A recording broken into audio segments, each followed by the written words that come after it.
इस संदेश का शीर्षक है मेरा मन भाग 2। एकाग्रता, ध्यान भटकना और भटकते रहना। इसे सुनकर आशीष पाए। हम संदेशों की ये श्रृंखला कर रहे हैं, नाम है मेरा मन। मानसिक सेहत, इसके बारे में चर्चा कर रहे हैं। कैसे परमेश्वर का वचन इस पूरे क्षेत्र के बारे में बताता है, हमारा मन, हमारी भावनाएं, और कैसे प्रभु अपने वचन के द्वारा हम में काम कर सकते हैं कि इन क्षेत्रों में हम जिन चुनौतियों का सामना कर रहे हैं उसके बारे में बताए। तो पिछले रविवार के परिचय के संदेश में हमने चर्चा की मन, कल्पना और मानसिक सेहत पर ऐसी कुछ बातें परिचय के रूप में देखा। और आज हम चर्चा करने वाले हैं एकाग्रता पर, ध्यान भटकना और भटकते रहना, इस पर चर्चा करेंगे। और अगले हफ्ते हम चर्चा करेंगे परीक्षाएं, बुरी आदतें और धोखा। आने वाले हफ्तों में इस पर चर्चा करेंगे। हम बात करेंगे अपने विचारों पर नियंत्रण करना, अपने मन को नया बनाना, नकारात्मक विचारों पर जयवंत होना और सकारात्मक मनोदशा बनाए रखना। बहुत से ऐसे ये पहलू हैं, यह हमारे मन के क्षेत्र हैं जिसके बारे में हम बात करना चाहते हैं वचन में से। और प्रभु हमारी सेवा करेंगे, हमें बल देंगे इस क्षेत्र में। तो जल्दी से कुछ ऐसी बातों का सारांश देखते हैं जो हमने पिछले रविवार देखी थी। हमारा उद्देश्य है कि परमेश्वर के वचन में से सीखें कि कैसे जयवंत हो जाएं उन चुनौतियों पर जिनका मन के क्षेत्र में सामना करते हैं।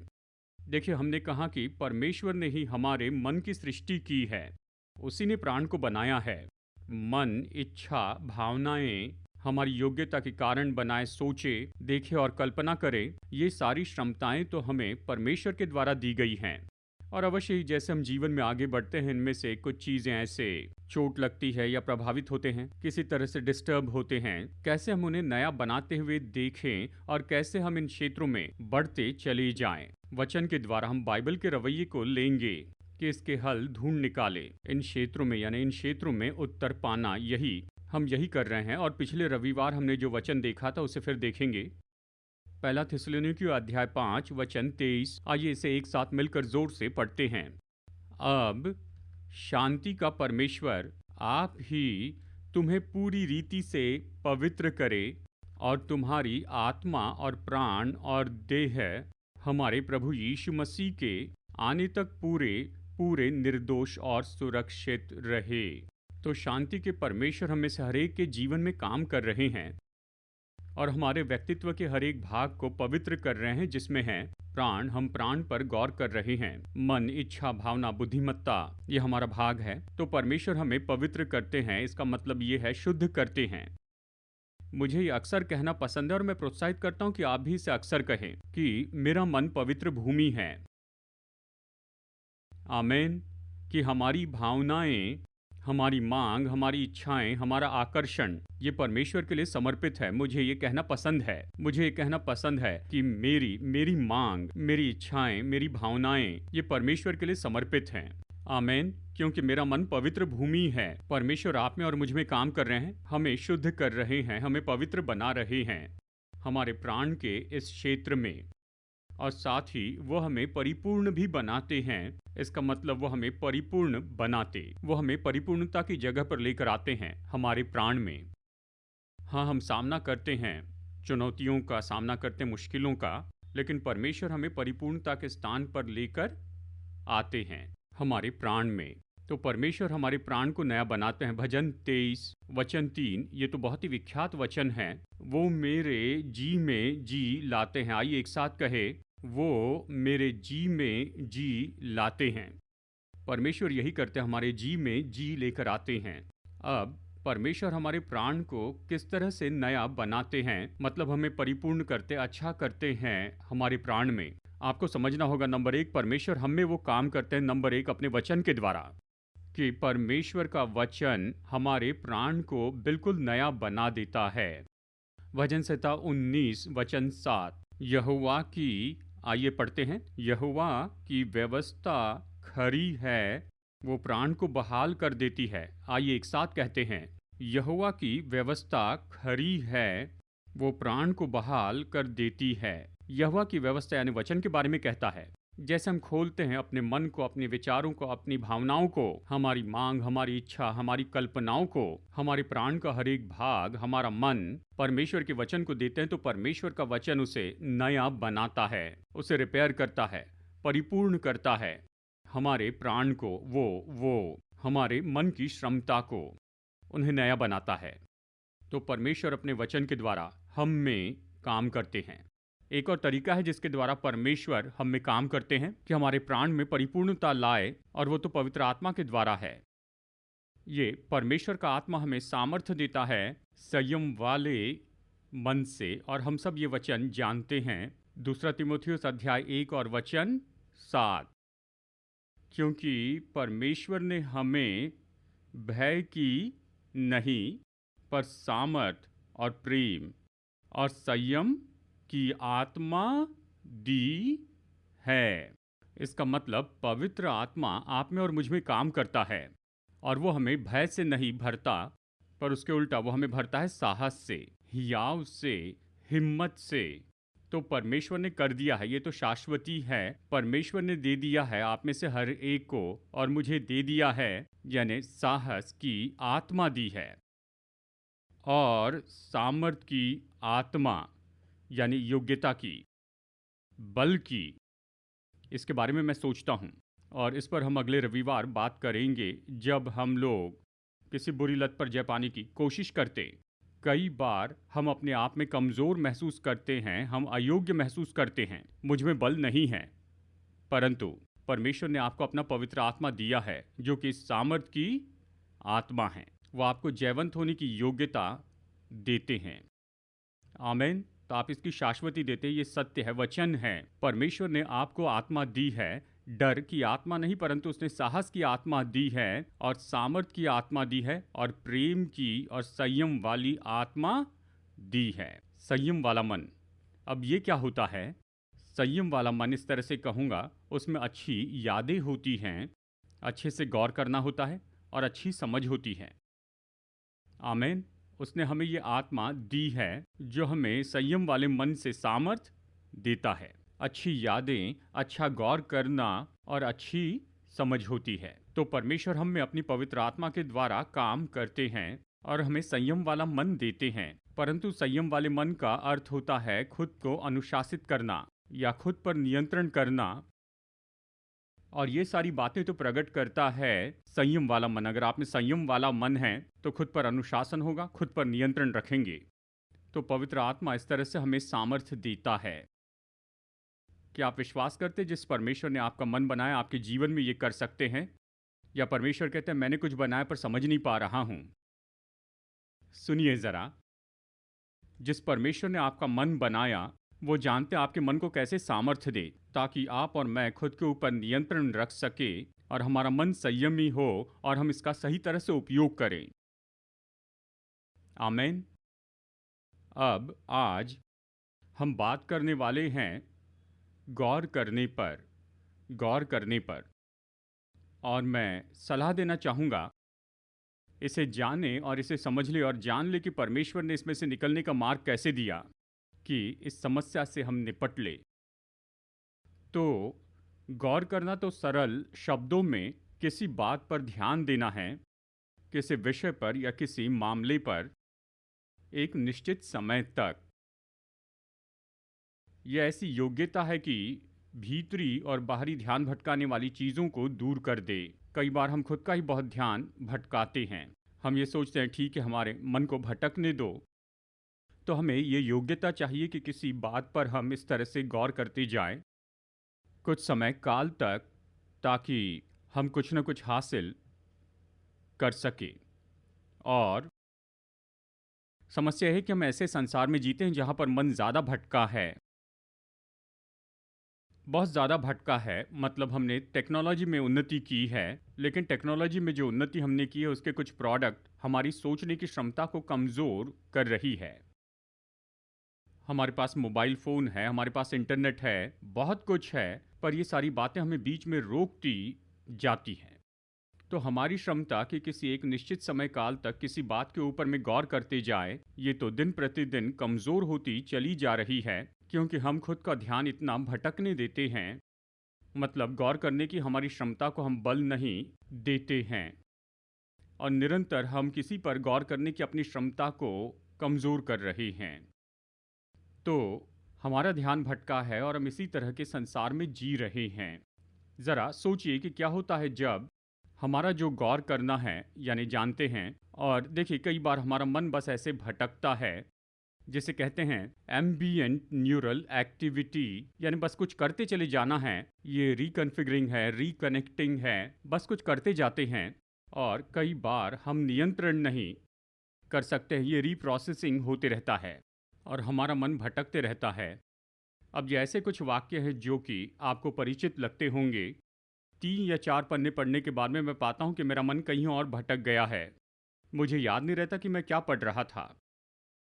या मैं प्रार्थना के लिए बैठता हूँ, तभी मेरे मन में वो सारी बातें याद आती हैं जो मुझे करनी है अपने घर में, बच्चों और दफ्तर के लिए। मेरा मन भटकता है जब मैं प्रेजेंटेशन सुनता हूँ या फिर लेक्चर सुनता हूँ और जो कहा गया है उसे चूक जाता हूँ या फिर महत्वपूर्ण बातें चूक जाता हूँ। क्या आप लेक्चर में थे? हाँ, मैं था। क्या आपने कुछ सीखा है? कुछ चीज़ें। देखिए, उसने ये कहा। क्या उसने ये कहा? उस समय मन तो कहीं और भटक रहा था। वो महत्वपूर्ण पॉइंट आप चूक गए। ऐसी बात जो हमारे लिए परिचित है। मेरी आंखें और मेरा कान तो पास्टर के प्रचार की ओर ही थे, लेकिन मेरे विचार इस बात की योजना बना रहे थे कि बाकी दिन किस तरह से मैं बिताऊंगा। आप सब मेरी और इस तरह से देख रहे हैं, पता नहीं कि आप ध्यान से सुनते हैं या मैं अपना समय और शक्ति छोटी बातों पर बिताता हूँ, लेकिन और हम जुड़ जाते हैं ऐसे और काम करने वाली बातों में, मानसिक काम करने वाली बातों में। तो क्या होता है, हम आसान कामों को करते हैं, हम अपनी दुनिया को इनसे भर देते हैं और हम बस व्यस्त होते हैं, लेकिन असल में हम उन सारी बातों को टालते जाते हैं जिनकी ओर सबसे ज़्यादा ध्यान देना चाहिए। और वो ऐसी चीज़ें हैं जो ज़्यादा महत्वपूर्ण हैं। कई बार क्योंकि हम डरते हैं कि हम इन बातों पर गौर नहीं कर सकते हैं, तो हम उन्हें टालते हैं। लेकिन जानते हैं, गौर करना बहुत ज़रूरी है। मूल्यांकन यानी हम जो विद्यार्थी हैं, हमें पता है अगर एग्ज़ाम के लिए हमें पढ़ाई करनी है, कुछ सीखना है, अपने विषयों पर गौर करना होगा। और जो लोग काम करते हैं, हम क्या करते हैं उस पर आधारित हैं, और इसके लिए ज़रूरी होता है कि कई घंटों तक हम गौर करते जाएं। और इसकी कमी यानी गौर करने की समस्या, इसके परिणाम में कई घंटों का समय बर्बाद होता है। वो चला गया, उस समय का क्या करे पता नहीं। मन व्यस्त था, क्या कर रहा था, भटक रहा था। इसके कारण हम काम में प्रभावी नहीं होते हैं। इसका अर्थ है यानी 2 घंटे गौर करके हम जो काम कर सकते थे, और इन सारी रुकावटों के कारण हमें 2 घंटे, 4 घंटे या 8 घंटे लग सकते हैं उसे करने के लिए। हम प्रभावी नहीं रहते। हम समस्या में सोच नहीं पाते हैं, क्योंकि कई बार कुछ समस्याओं में ज़रूरी होता है कि इस तरह से प्रोसेस करते जाएं, जानकारी और मूल्यांकन, व्यवहारिक और कारण बनाना। इसलिए हम किसी हल पर पहुंच नहीं पाते हैं, या हम ऐसे हल पर पहुंचते हैं जो कि उतना अच्छा नहीं होता है, और हम तो मुश्किल कामों को कर नहीं पाते हैं और लापरवाही की गलतियां कर बैठते हैं, और इसके कारण हम अच्छे परिणाम नहीं पाते हैं। तो फिर यह हमें याद दिलाता है कि गौर करना कितना महत्वपूर्ण है। अब साथ में साइड नोट में बाइबल हमें बताती है, और अगले संदेशों में हम इसके बारे में देखेंगे। बाइबल हमें पहला पत्रस 2:11 में बताती है, सांसारिक अभिलाषाओं से बचे रहो जो आत्मा से युद्ध करती है। पहला पत्रस 2:11। शारीरिक अभिलाषाओं से दूर रहें, क्योंकि वो प्राण से युद्ध करते हैं। शारीरिक अभिलाषा यानी अपने आप को बुरी अभिलाषाओं और बुरी बातों में जुड़ने देना, ये तो हमारी आत्मा के विरुद्ध में मतभेद उत्पन्न करते हैं। वो हमारी आत्मा से लड़ते, और इसका खास उदाहरण है ऐसा व्यक्ति जो अश्लील चीज़ें देखने में जुड़ा हुआ है। वो किसी काम करने के लिए बैठते हैं, लेकिन उनका मन तो पूरी तरह से व्यस्त होता है, गौर नहीं कर पाते। आप क्या कर रहे हैं? ऐसी बातों में जुड़ रहे हैं जो कि सच में आपके प्राण के विरुद्ध में युद्ध करते हैं। तो आप उसके द्वारा खुद के लिए बहुत सी समस्याएं लाते हैं। तो बाइबल कहती, सांसारिक अभिलाषा से बचे रहो जो आपकी आत्मा से युद्ध करते, आप खुद के शत्रु बना रहे हैं, जो आपको परेशान करते हैं भावनात्मक रूप में और मानसिक रूप में। इस विचार को अपने मन में रखिए, और आने वाले हफ्तों में हम इसे देखने वाले हैं। तो आज हम बस यही करने वाले हैं। हम सीखेंगे कि कैसे जुड़ जाए परमेश्वर के वचन के साथ और पवित्र आत्मा के साथ, ताकि गौर करने के क्षेत्र के बारे में बात करें। हम में से बहुतों को ये समस्या है, या टेक्निकली कहे तो अटेंशन डेफिसिट। हम कैसे इससे निपटें? दिलचस्प बात यह है कि जब हम वचनों में देखते हैं, परमेश्वर ने एक काम लाया था अपने लोगों के लिए पुराने नियम में, और आज हम इसके बारे में पहचानते हैं कि इसके बहुत से लाभ हैं कि गौर करने की समस्या से हम निपट सकें। और बाइबल में से कहा गया है मनन करना। मनन करना, परमेश्वर के वचन पर मनन करना, इसके बहुत ही आत्मिक लाभ होते हैं, लेकिन इसके साथ ही उत्पन्न होता है और साथ ही लेकर आता है, ये गौर करने की हमारी योग्यता को बल देता है। क्या आप समझ रहे हैं? अब मैं चाहता हूं मनन करने के लिए बाइबल के रवैये को हम समझें। अभी हम मनन करने पर गहन अध्ययन नहीं करेंगे। हमारी एपीसी की किताब है जिसका नाम है God's word the miracle seed, और उस किताब में हमने विवरण से बताया बाइबल पर मनन करना क्या है। मैं प्रोत्साहित करता हूं कि इसे पढ़िए। लेकिन बहुत से वचन हैं पुराने और नए नियम में, बाइबल कहती है कि मनन करें, प्रभु वचन पर मनन करें। हम समझते हम सब क्वाइट टाइम बिताते हैं, परमेश्वर के वचन में कुछ समय बिताते हैं या पढ़ते हैं, और क्या करते हैं, बस 5 मिनट ये कुछ नहीं से तो अच्छा है। लेकिन मैं आपको प्रोत्साहित करता हूं कि मनन करने के इस अभ्यास में बढ़ते जाएं। मनन करना है परमेश्वर के वचन में, ये बाइबल में है। तो किताब में, एपीसी की किताब में God's word the miracle seed में मैंने सारांश में बताया कि मनन करना 3 कदम में है। इस क्रिया का भाग है जो मैं आपको बताऊंगा, लेकिन आज मैं आपको बताना चाहता हूं कुछ अलग ही। चलिए सारांश में बताऊं। हम मनन करने के बारे में देखते हैं जिसमें ये 3 बातें हैं। एक है चिंतन करना। चिंतन करना मतलब किसी बात के बारे में गहराई से सोचना, उस पर गौर करते जाना, चिंतन करना। मनन में साथ ही जुड़ा होता है कल्पना करके देखना। इसका मतलब उसकी कल्पना करना, अपनी कल्पना के कैनवस पर उसकी तस्वीर बनाना। परमेश्वर ने ही हमें कल्पना दी है, या कल्पना में कुछ देखने की योग्यता दी। तो मनन करने में जुड़ा है कल्पना करके देखना, और मनन करने में जुड़ा है अंगीकार। ये एक हिब्रू शब्द है जिसका अर्थ है धीमी आवाज में बोलना, अपने आप को कहना, धीमी आवाज में बताना। तो मनन करने के 3 भाग हैं, चिंतन करना, कल्पना करना और अंगीकार करना। तो बाइबल के दिनों में वो से कैसे करते थे? शायद आपने कुछ यहूदियों की तस्वीर देखी होगी। वो प्रेयर शॉल लेते हैं कि कहीं भी ध्यान न भटके, और प्रार्थना की एक किताब है जिसमें वचन हैं, और एक तो वो खड़े होंगे या फिर घुटने टेकते हैं। कई बार आप उन्हें उस वॉल के सामने देखते, यानी इस तरह से प्रेयर शॉल लेकर किताब हाथ में है, और वह ऐसे हिलते रहते हैं और इस तरह से वचन दोहराते रहते हैं। तो ये तीनों बातें इसमें जुड़ी हैं। चिंतन करना मतलब वो तो अपना ध्यान लगाए है उस वचन पर, प्रार्थना पर, और शॉल से अपना ध्यान भटकने नहीं देते हैं, कोई ध्यान भटकना नहीं। और कल्पना करना यानी आप देखते हैं अपने आप को वचन में, और वो वचन आपके सामने होता है आपके जीवन में, और आप कहते हैं। क्या आप समझ रहे हैं? अब आज हम इसे और थोड़ा आगे देखेंगे, क्योंकि मैं चिंतन करने के इस भाग पर और ज़्यादा बताना चाहता हूँ कि ध्यान देने और झुकाव के बारे में बता सकूं। चलिए देखते हैं नीति वचन अध्याय 4 में वचन 20 से 22 तक। क्या आप सब मेरी बात समझ रहे हैं या अभी भी इस पर विचार कर रहे हैं? नीति वचन अध्याय 4 वचन 20 से वचन 22 तक। आइए से पढ़ते हैं। परमेश्वर ने कहा, हे मेरे पुत्र, मेरे वचन ध्यान धर के सुन और अपना कान मेरी बातों पर लगा। इनको अपनी आँखों की ओट न होने दे, वरन अपने मन में धारण कर।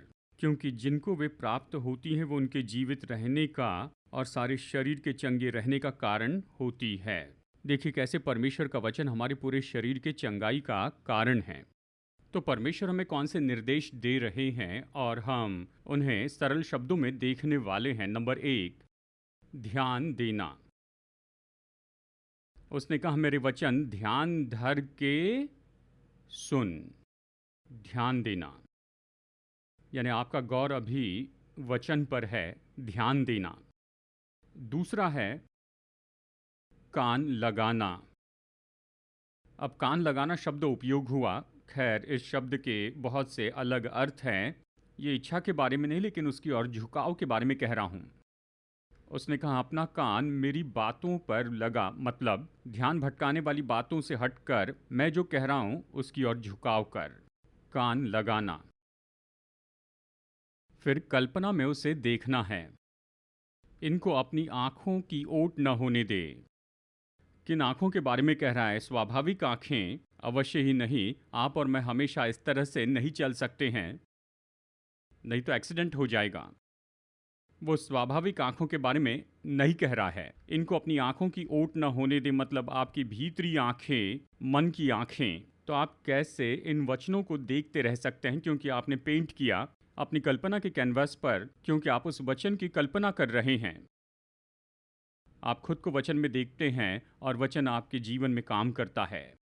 इनको अपनी आँखों की ओट न होने दे। अगला है आत्मसात करना। इसे अपने मन में धारण कर। इसे आत्मसात करना, यह आपका भाग होने लगता है और इस आत्मसात की क्रिया में सत्य जो कुछ भी कहता है उसके विरुद्ध में जितनी भी बातें आती है इन्हें ये दूर करता है। आत्मसात करना, इसके साथ हम अंगीकार शब्द जोड़ते हैं और साथ ही कुछ और वचन भी। तो मनन और ये 5 कदम मैंने इसका सार 2 बातों में रखा है। नंबर 1 फिर से देखते हैं। ध्यान देना, कान लगाना, कल्पना करके देखना, कल्पना करके देखना, आत्मसात करना और अंगीकार।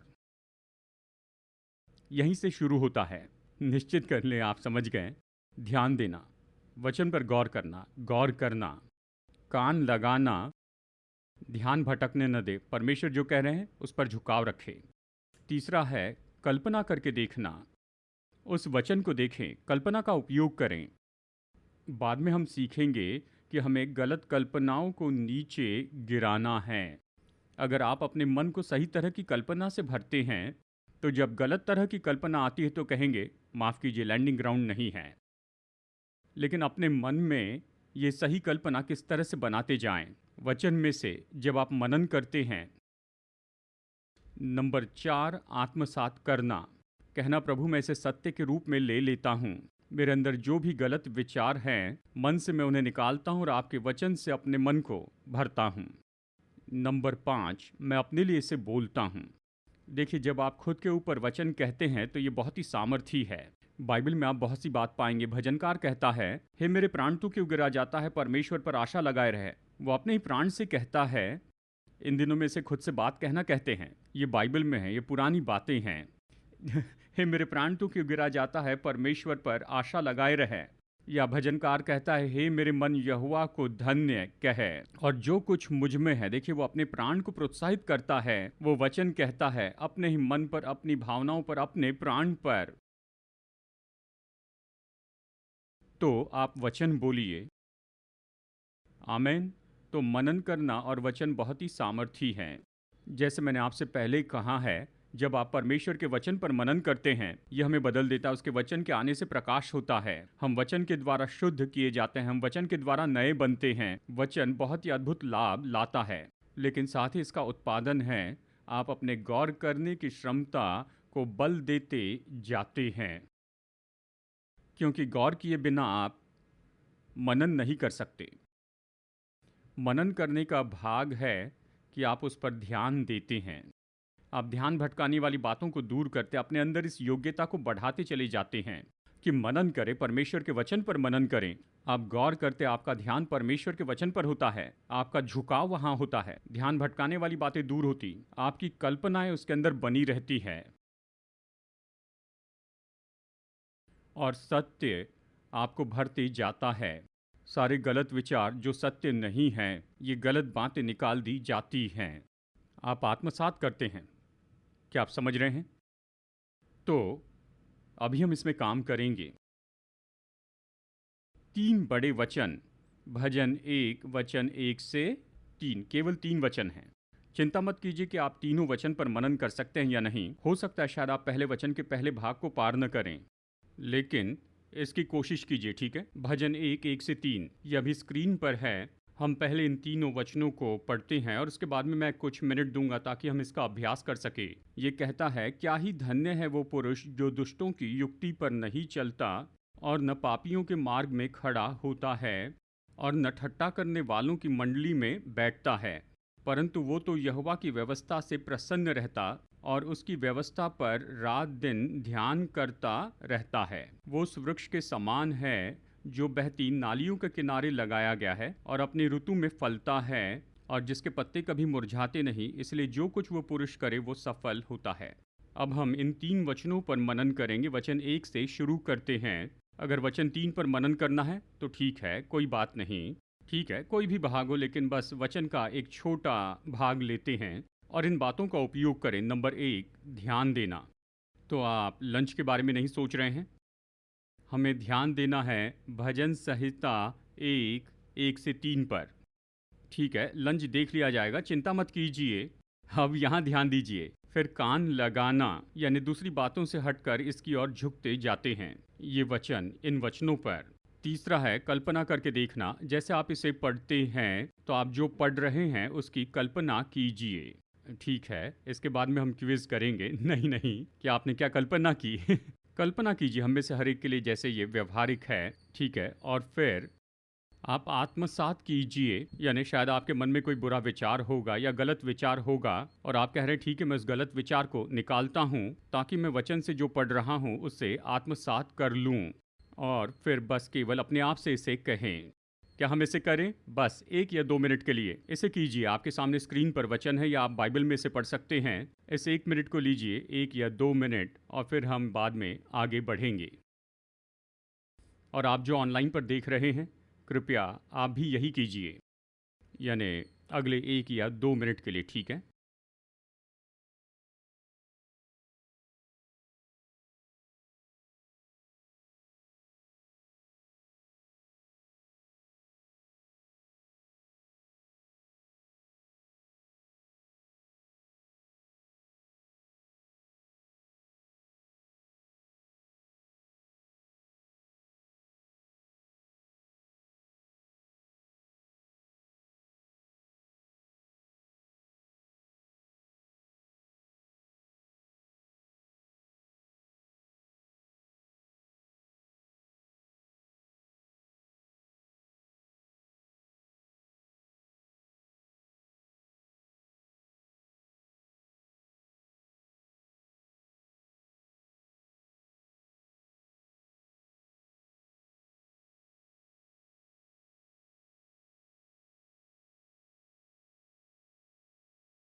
ठीक है, बीच में रोकने के लिए माफ़ करना। मुझे ध्यान भटकाने वाला मत समझिए। हाँ, अब हम संदेश खत्म करेंगे। तो ज़रा गौर कीजिए कि आपके मन में क्या हुआ। शायद आप में से कुछ लोगों ने इस शब्द से शुरू किया, धन्य है, और आप वहीं पर अटक गए। तो ठीक है, आप सोच रहे हैं धन्य है वो व्यक्ति, ओ धन्य व्यक्ति कैसे दिखाई देता है, और आप अपने बारे में सोचते हैं उसमें धन्य व्यक्ति के रूप में मेरा जीवन कैसे दिखाई देगा। ठीक है, और आप उसे, ये तो पहला ही भाग है, धन्य है वो पुरुष। ओ, तो धन्य व्यक्ति कैसे दिखता है? यदि मैं वो धन्य व्यक्ति हूँ तो मैं कैसे दिखाई दूंगा? और अगर आप विद्यार्थी हैं तो आप सोचेंगे कि हर एक विषय में 100 मार्क्स मिलना आपके लिए जो भी धन्य है, किसी और के लिए वो सोचते हैं कि धन्य है वो व्यक्ति, ओ यदि मैं धन्य हो जाऊं तो मेरा जीवन कैसे दिखेगा। इस तरह से धन्य है वो पुरुष, अगर आप उसमें पास नहीं हुए तो भी ठीक है, परमेश्वर आप पर क्रोधित नहीं होंगे। आप उसके वचन पर मनन करते जा रहे हैं। अब शायद आप में से कुछ लोग अगले भाग में चले गए। धन्य है वो व्यक्ति जो जो दुष्टों की युक्तियों पर नहीं चलता है। दुष्टों की युक्तियों पर तो तुरंत आप सोचते हैं, ओ मेरे आसपास मित्र हैं और वो मुझे इस तरह से सलाह दे रहे हैं, मशवरा दे रहे हैं, अच्छा उन पर विश्वास न करूं, क्योंकि बाइबल अभी ये कहती है मुझे दुष्टों की युक्तियों पर नहीं चलना चाहिए। तो वो मुझे क्या सलाह दे रहे हैं, मुझे उनके पीछे नहीं चलना है। देखिए क्या हो रहा है, जैसे आप उस वचन पर मनन कर रहे हैं, ये आपको बदलते जा रहा है आत्मिक रीति से। क्या आप समझ रहे हैं? और इस क्रिया में आप गौर करने की अपनी क्षमता को बढ़ाते जा रहे हैं। आप उस क्षमता को बल दे रहे हैं। और मनन करने का प्राथमिक उद्देश्य यह है कि अपने आप को व्यक्तिगत रीति से आत्मिक रूप में बदल दे। इसी के साथ साथ होता है, आप बल देते हैं अपनी मानसिक क्षमता को, अपनी इन योग्यताओं को बढ़ाते हैं कि गौर करे, सोचे, कल्पना करके देखे, कारण बनाए, उस पर गौर करे। ये सारी बातें बहुत ही महत्वपूर्ण हैं। परमेश्वर ने हमें ये पुराने नियम में ही बहुत समय पहले दे दिए हैं और उसने कहा मेरे वचन पर मनन करते जाओ। आमीन।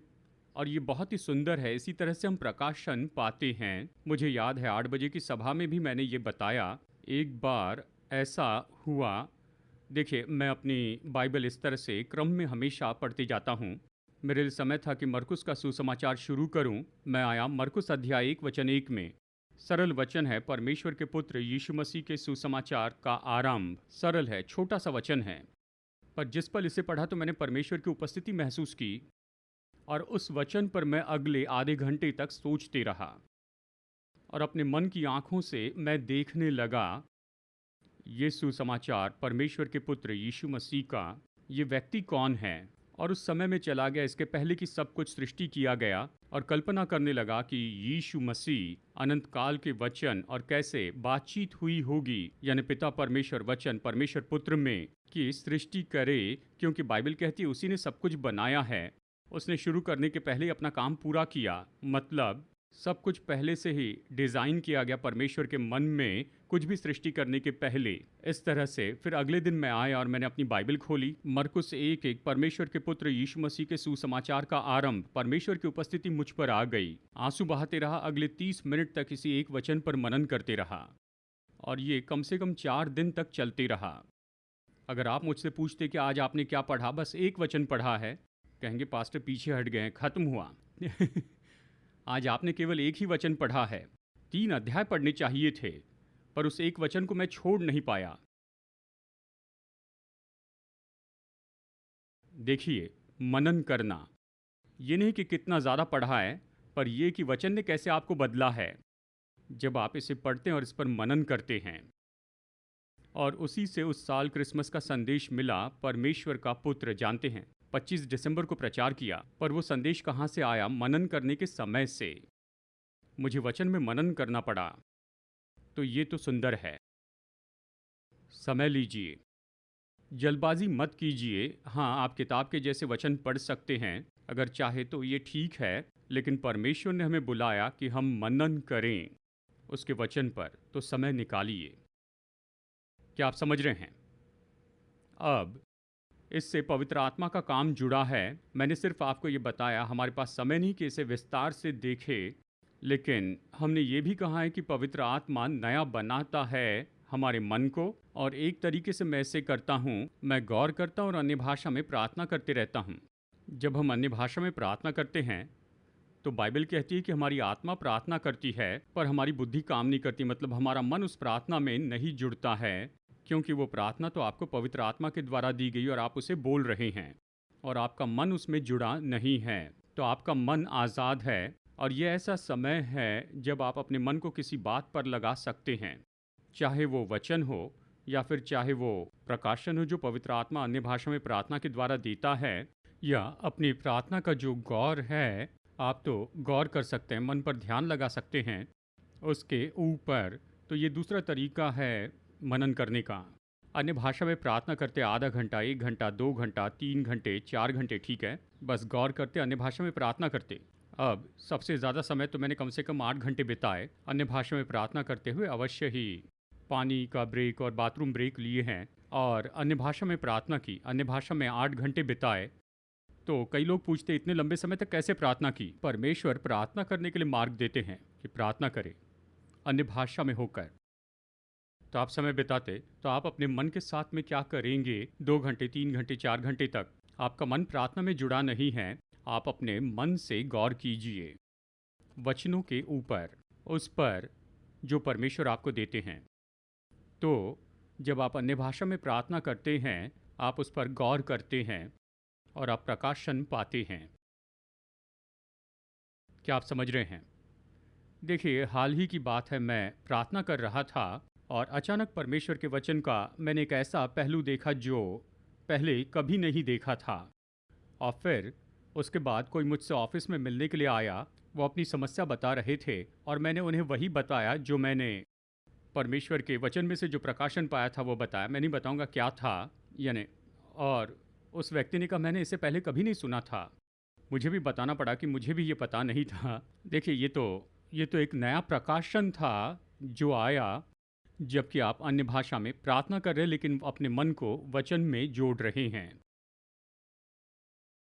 क्या आप समझ रहे हैं? और खैर, किसी और समय हम इसकी गहराई में जाएंगे, लेकिन इसके अनुसार कीजिए तो परमेश्वर ने हमें पहले ही ये योग्यता दे दी है कि हम अपने मन को अर्थपूर्ण रीति से इसमें जोड़ दे, वचन में जोड़े अन्य भाषा में प्रार्थना करते समय, और ये आपकी पूरी योग्यता को बल देता जाता है। अंत में मैं यही कहूँगा, मैं व्यवहारिक पहलू के बारे में कहूँगा।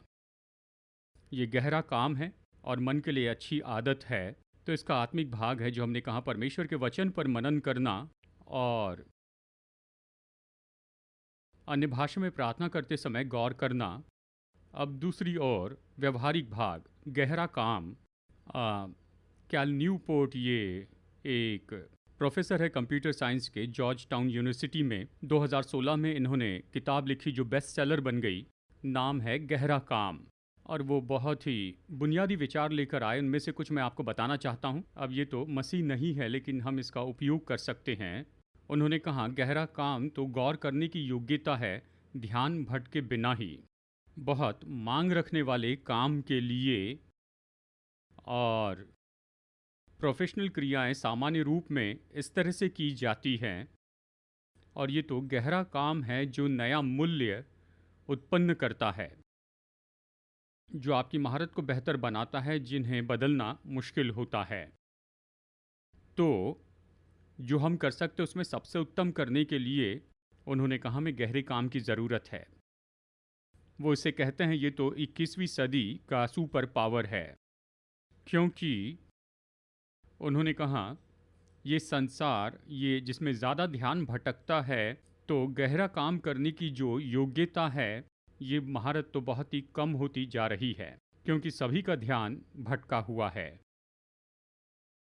तो इस योग्यता को बेहतर बनाएं कि गौर करें, गहरा काम करते जाएं। ये तो बहुत ही उत्तम होगा, ये तो बहुत ही कम लोगों में होगा और ये बहुत मूल्यवान होगा।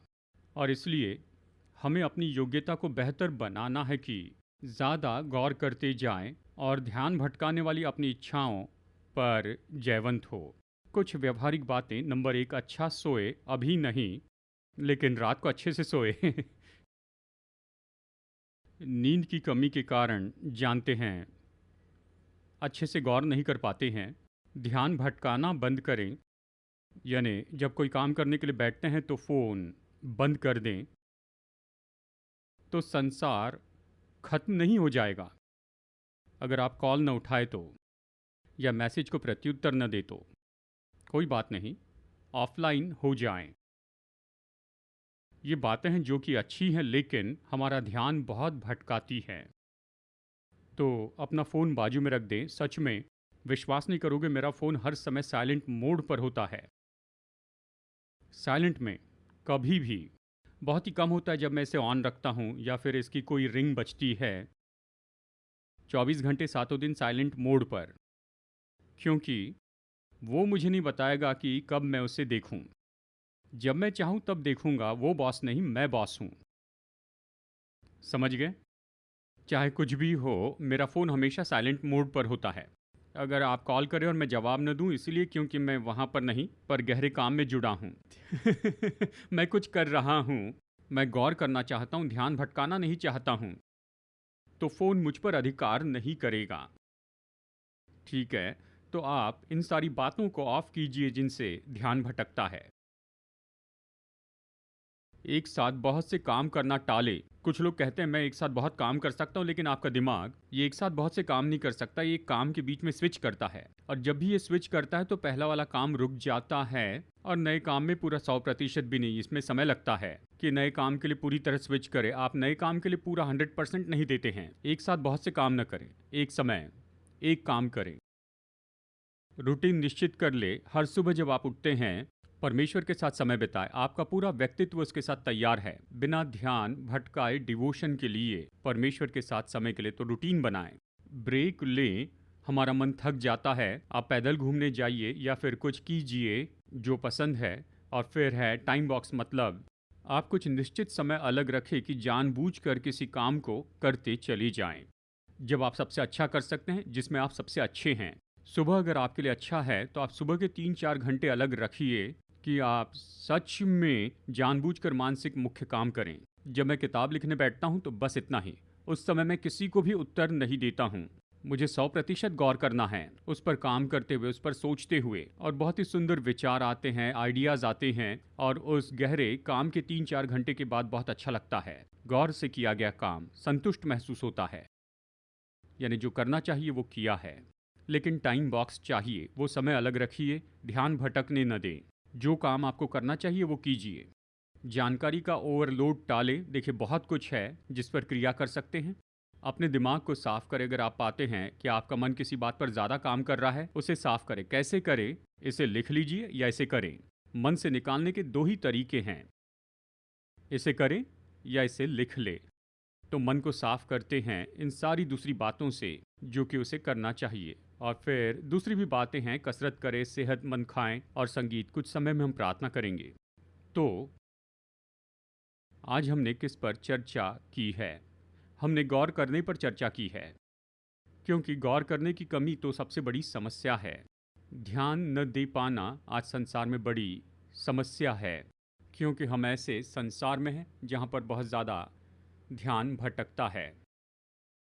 लेकिन परमेश्वर ने पहले ही अपने वचन में रखा है मनन करना। बहुत पहले ही उसने कहा इसके अनुसार करो। आज हम समझते हैं मनन करने से आपको गौर करने में मदद होती है। ये मदद करता है कि इन योग्यताओं को बढ़ाते और बल देते जाए। अगर हम विश्वासी के नाते प्रभु से और उसके वचन से प्रेम रखते हैं, हम उसके वचन पर मनन करेंगे और आत्मिक लाभ प्राप्त करेंगे। और साथ ही हमें लाभ मिलते हैं, हम अपने मानसिक अंगों को बल देते हैं और अन्य भाषा में प्रार्थना करते हैं। अपने मन को बहुत ही गौर करने लगाए, एक तो वचन पर या प्रार्थना के विषय पर आप उसके पीछे जाए, या परमेश्वर को आपको प्रकाशन बताने दे। जब आप अन्य भाषा में बोलते हैं तो आप अपने मन को और दिमाग को ट्रेन करते हैं, जबकि आप अन्य भाषा में प्रार्थना करते हैं। परमेश्वर ने ये सब हमें दिया है। मैं प्रोत्साहित करता हूँ कि इसके अनुसार हम काम करते जाएं। आमीन। तो जब आप अपनी बाइबल पढ़ते हैं तो जो भी वचन भाग पढ़ते हैं तो उस पर मनन कीजिए, चाहे ये आधा वचन हो। ठीक है, परमेश्वर आपसे ये नहीं पूछ रहे कि आज आपने कितने वचन पढ़े हैं। उसने हमें सिखाया कि हम उसके वचन पर मनन करते जाएं। आप उस पर गौर करते जाएं, इन 5 बातों में काम करते जाएं। ध्यान दें, उसके और कान लगाएं, कल्पना में देखें, आत्मसात करें और अंगीकार करें। ऐसे ही कीजिए। जैसे आप वचन पर मनन करते हैं और देखिए यह आपके लिए कितना अच्छा है, आत्मिक रीति से और भावनात्मक रीति से भी। आमेन। तो आइए अपने पैरों पर खड़े हो जाएं। धन्यवाद यीशु, धन्यवाद परमेश्वर। अभी हम यहाँ पर कुछ समय लेंगे कि प्रार्थना करते चले जाएं उन लोगों के लिए जो चाहते हैं कि परमेश्वर हमारे मन में और हमारे प्राण में काम करें। अगर आप चाहे तो, कोई ज़बरदस्ती नहीं, अगर आप चाहे तो अपना हाथ अपने सिर पर रखिए और फिर हम कुछ वचन कहेंगे और उसके बाद में मैं हमारे ऊपर कहना चाहता हूँ। आइए एक साथ मिलकर कहें, परमेश्वर मुझ में काम करते हैं, मुझे पवित्र बनाते हैं, मुझे परिपूर्ण बनाते हैं। मेरा प्राण, मेरा मन, मेरी इच्छा और मेरी भावनाएं परमेश्वर को समर्पित हैं। ये पवित्र हैं। पवित्र आत्मा मुझे देता है एक परिपूर्ण मन, एक अच्छी याददाश्त, अच्छे से गौर करना और अच्छी समझ देता है। यीशु मसीह के नाम में मैं निकाल देता हूँ हर एक अशुद्ध आत्मा को जिसने नियंत्रण कर लिया है मेरे विचारों पर, मेरी कल्पनाओं पर। यीशु के नाम में मैं निकाल देता हूँ ध्यान भटकाने वाली हर एक आत्मा को, गड़बड़ी लाने वाली हर एक आत्मा को। और मैं घोषित करता हूँ कि मेरा मन बलवान है, मेरा मन बिल्कुल सचेत है, मेरा मन परिपूर्ण है। यीशु के नाम में आमेन, आमेन। पिता, धन्यवाद देता हूँ कि आपके लोग होने के नाते हम बहुत ही मजबूत और सेहतमंद मन रखें, पवित्र मन रखें, कि हमारे विचार, हमारी कल्पनाएं, हमारी भूख और कल्पनाएं ये तो पवित्र और समर्पित हो, पवित्र भूमि जैसे। हम पवित्र आत्मा को न्योता देते हैं कि हमें वो विचार देते जाए, कि हमें दर्शन देते जाए और सपने देते जाए, कि हमें प्रकाशन देते जाए, कि हमें प्रोत्साहित करें, कि हमारी कल्पनाओं को प्रोत्साहित करें, ताकि हम में से हर एक व्यक्ति प्रभु अद्भुत काम करते जाएं परमेश्वर के राज्य के लिए। पवित्र आत्मा आकर हमारे मन को भर दीजिए, हमारे कारण बनाने विचारों और समझ को, हमारी कल्पनाओं को भी, और हमारे द्वारा सामर्थी बातें उत्पन्न हो और खोली जाए, कि हमारे संसार को आशीष दे, कि यीशु को महिमा दे और परमेश्वर के राज्य को बढ़ाते जाए। हमें से हर एक के द्वारा काम कीजिए और हमारा मन तो आपके कामों के लिए जरिया होने पाए। जो आप करना चाहते हैं इसके द्वारा लोगों को आशीष दीजिए। धन्यवाद देते हैं। हमारे प्रभु यीशु मसीह का अनुग्रह, हमारे स्वर्गीय पिता परमेश्वर का प्रेम और पवित्र आत्मा की मधुर उपस्थिति हम में से हर एक के साथ हमेशा होती रहे, यीशु के नाम में। आमेन, आमेन, आमेन। संदेश सुनने के लिए धन्यवाद। भरोसा करते हैं कि ये संदेश आपके लिए आशीष रहा। मुफ्त के स्रोत पाने के लिए, जिनमें हैं सरमन नोट्स और पब्लिकेशन, पाने के लिए विजिट करें apcwo.org पर। बेंगलुरु के एपीसी बाइबल कॉलेज की जानकारी पाने के लिए विजिट कीजिए apcbiblecollege.org पर। याद रखिए, all people's church Bengaluru app download कीजिए एप्पल या गूगल प्ले स्टोर से।